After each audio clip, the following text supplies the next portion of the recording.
Hello, my beautiful souls. Welcome into a quick daily read for Thursday. We're going to use the Light Seers. They're pushing me to knock on the deck for whatever reason.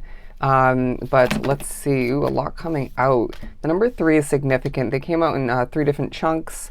Let's get this organized. That's the vibe. It's time to get organized. It's time to get things in order. But we're beginning with the Fool card, the Queen of Pentacles, the Four of Cups, and the Ace of Swords. You're going to feel like jumping into something new sooner than you're meant to. And Spirit's saying, slow your roll. Again, we got to get organized. We got to plan. Excuse me. It's time to figure out exactly what you need and maybe what you want. And to separate those two in a very significant way, because at times it's easy to combine them, right? And stop yourself for a hot second and ask yourself why, when Spirit or someone else asks you what you want, you always say what you need. But I do feel like you're going to gain some mental clarity throughout this day, and you deserve more credit due to that, because it feels like we at times are spiritually and otherwise in life pushed and pulled and twisted around, but you're giving yourself mental clarity as Spirit helps here and there, if you will.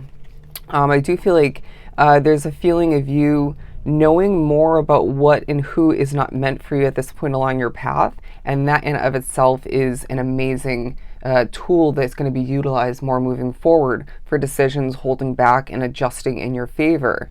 But the Queen of Swords, the King of Pentacles, and the Queen of Wands, I'm hearing in a very discerning way you're going to be manifesting. You're going to be picking things up and putting them in place.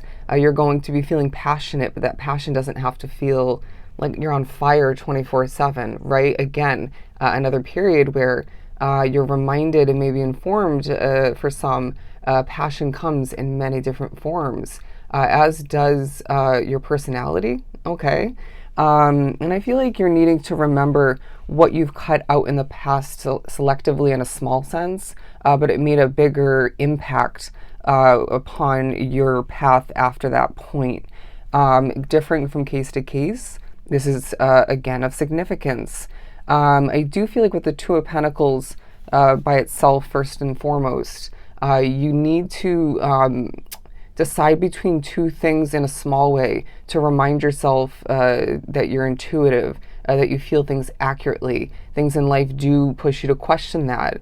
It does remind me of the other night when I was asking one of my coworkers what her intuition was telling her in regards to what she was confiding in me about. And she started to talk about her anxiety and other feelings that come about, and I stopped her, excuse me, and I told her, I didn't ask you about that, I asked about your intuition. I think you need to sit and ask yourself how you truly feel and what your intuition is telling you, and trust that more moving forward. It's about separating things at the same time. Does that make sense? But to go with the 4 that were put in the third pile, the Two of Pentacles and the Seven of Swords, and the Page of Pentacles and the Five of Pentacles, it feels like you're thinking about what you don't have, right? Maybe a little bit too much. You're keeping things to yourself in a very secretive manner about what you have, what you don't have, and what you maybe know more about than you want to speak for the future. It feels like you're somebody being drawn to this reading who can easily speak things into existence. So when it comes to lack and gain, please be careful. But don't second guess in a negative sense, if that makes sense.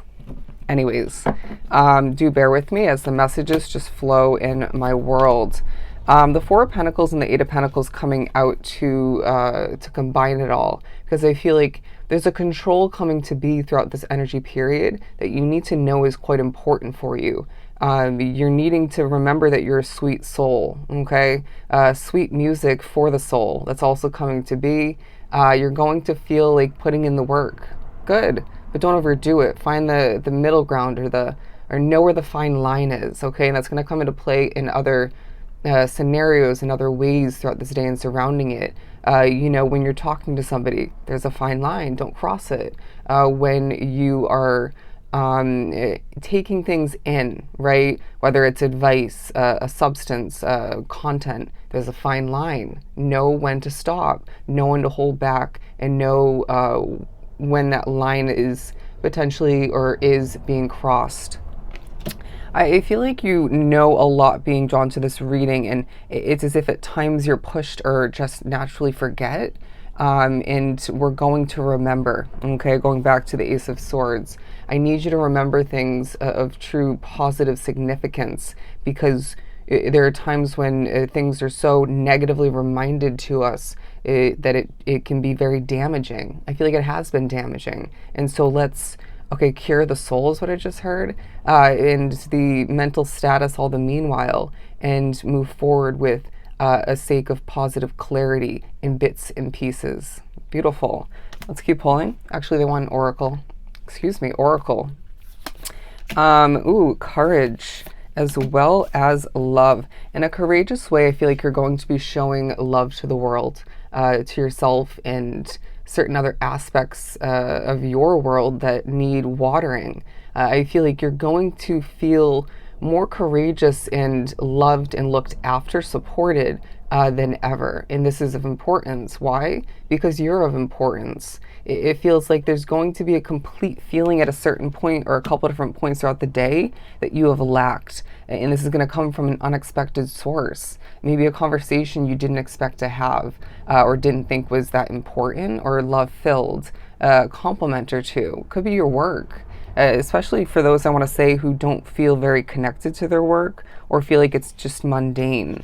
We do what we got to do. That's also the vibe. You know what I mean? It's like we get up and we have our responsibilities, our obligations, but then we got to remember how we got to water our soul, our temple, take care of ourselves so that we can do what we have to, and then do what we want to. Or maybe reverse the two, depending on your day and how things proceed. Where you stand alone, that's purposeful. Where you stand true in your knowledge and remembering, that's also purposeful. In the little ways that you're transforming at this time, know that it's making you more powerful, more special. I know it's hard to feel more special at times, but this is going to come to be, all right? You're going to find that this day as well speaks upon your higher power, and there's going to be a ton of synchronicities, okay? Look at the clock and remember that time is on your side. Look at the clock and know that that angel number is for your significance. It's for your purpose. There was abundance in your past that you need to remember. Notice this is, if you remember this deck from one of my readings, the positive, more colorful past card, all right?